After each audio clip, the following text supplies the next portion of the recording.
Hello and welcome. If you are watching this video, that means that you are now a Scholarships Near Me Plus member. So let me say this on my behalf is welcome. And I'm so excited to show you guys exactly how to use the database today and show you a little bit about the different nuances you should take into consideration when you are using this scholarships database. So let's look at Scholarships Near Me Plus. I'm going to show you exactly how to access it. Log into your account and it should take you to if it doesn't take you to this screen, it'll take you directly to your screen where you can see the course curriculum or the dashboard page. For lack of a better term, we're going to call this dashboard page. So in your dashboard page, you're going to go to Scholarships Near Me Plus Access Database. That is where you're going to go to access your database anytime you want. I recommend highly using this on laptop, your desktop. I don't recommend using it on your phone, even though you can. I think it'll be a little bit harder to use and to see. So definitely recommend using this on a computer, but it is able to be used on your phone. So let's first start with the database. Like while it's loading, I will walk you through the different columns and what they mean. Some of them may be common sense, but some things are not so common when you're going through the scholarship search process. So I'm going to make sure to break it down so it's not confusing or you don't have questions. So first thing is scholarship name. That speaks for itself. But the state, I wanted to talk about that because if you are in college, for example, you want to use this database to search both where you are from and where you go to school. So if you live in the state of Alabama, but and you're a resident of the state of Alabama, but you go to school, go to college in a different state, let's say Georgia, then you want to be searching this database for both Georgia and Alabama and not just one state. So make sure you utilize that. If you are in high school, for example, you are going to just focus on exactly where you are right now, where you live, where you're a resident of. That's where you're going to focus your time and attention on until you know where you're going to college. Once you know where you're going to college and you know what state you're going to college, then you can go ahead and leverage and see if you can find some scholarships for college freshmen. But if you are in high school, I recommend starting with just focusing on where you live, where you're a resident of. Now, so that's the state column. You can go ahead and filter this by all the different states. But that's what I would recommend your starting point is based off of your academic year. The second part of this is your academic year. Also seems like common sense, but I do want to walk through obviously what these mean just in case. College freshman, that's a first year, your first year in college. College sophomore, that's your second year in college. Junior, third year. College, fourth year.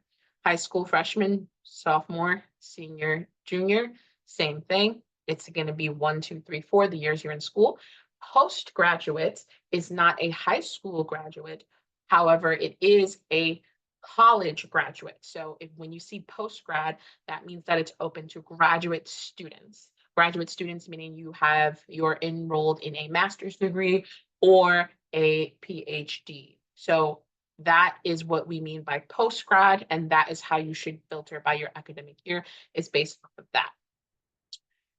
Major amount, our majors, they're so spread across the place. We recommend if you're looking for a very specific major of any kind that you search it in the search bar here. So for example, if you're looking for law, I would search directly law and have that come up and use that as your first reference point, as opposed to if you wanted to find a scholarship that had no major requirement. Let's just say you're looking for something that has no major requirement at all. Then you would just search any, and that will come up with scholarships you can apply to that don't have a specific major that you have to be to apply to the scholarship. So that would be my recommendation on how to use that column so you can filter out the things you want and don't want to see.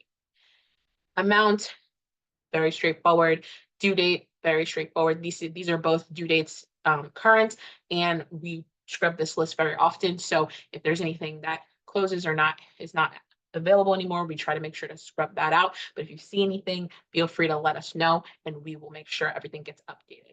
The link column is the link to the scholarship, the direct link to what you got to apply to. And if you want to apply to a certain scholarship, I also recommend when you are looking into the scholarships that you want to apply to, that you make sure that if you need to create, for example, some scholarships, you need to create an account to view the scholarship, view the requirements, eligibility, and actually sign up for it. So be sure to do that if you are looking for scholarships that are for a specific organization from a specific organization. A lot of times they'll make you create an account so that they can remind you about deadlines and things like that. So you may have to make an account. But for the most part, most of these, it'll just be straight to an application or to the actual website for the organization giving the scholarship. The last thing I want to make you guys aware of is the date added, right? So essentially what we do to make sure you know which scholarships are freshly added, so freshly added in the last 30 days, we go ahead and made a filter for you guys based off of the date that something was added. Right now, there's only one thing there, but for your own reference is this filter will only show you things that have been added for the last 30 days. So for example, if it's, let's just use October 15th. If it's October 15th, you'll see dates here of when things were added from October 15th all the way back through September 15th. And each week it'll roll off. So you're not going to see new scholarships. We're going to add new scholarships every week. And then the week before the 4 weeks is going to fall off. So basically you'll see which day we added the scholarship, but after a month, we will no longer show it as a new scholarship after 30 days. So you'll know which scholarships have been added and when. So when we send you out, hey, we've added scholarships to Alabama, you'll know exactly which ones are new and which ones maybe you've seen already because you have access to this database for, a couple of months. So that is how you use and access the database. That's how you use all the features and things like that. The other thing I want to mention is these and to filter by due date and things like that. If you wanted to filter by due date and just see, what's coming due soon, you would use this column and you could filter it, click on it to show or oldest to newest. And then same thing with the amount, you click on it to show the biggest amount versus the smallest amount.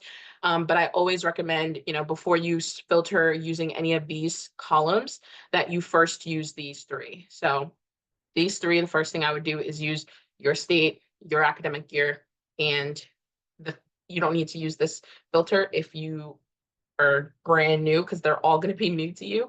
But if you've been using the software for a while and you say, okay, I've seen a lot of these already, then you'll be able to just filter by the ones that are brand new in the last 30 days. So again, we add scholarships to this weekly, so you'll be able to see exactly when things have been added.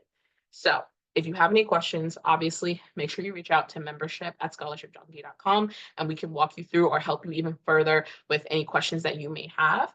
And if you don't have any questions or you see something that you thought of to help us, then absolutely feel free to just reach out with that as well. And if you are a member of, for example, the Scholarship SNA Academy, you can access your membership here in this dashboard as well. So for example, when you click on access your memberships here, you'll be able to access both of your memberships in one screen. So you might have seen it when you first logged in, but it'll take you to this screen. If you're not a member of the Scholarship SNA Academy, then this will be locked for you. You won't be able to access it. However, if you are a member of both, you'll be able to access both your dashboards with the same login as long as you use the same login. So when you sign up for Scholarships Near Me Plus, for example, use your main login. Otherwise, you're going to have two separate logins for two separate things. So be wary of that when you are signing up. And hopefully that it was helpful for you guys. And I cannot wait to let you guys see the new scholarships we're adding this week.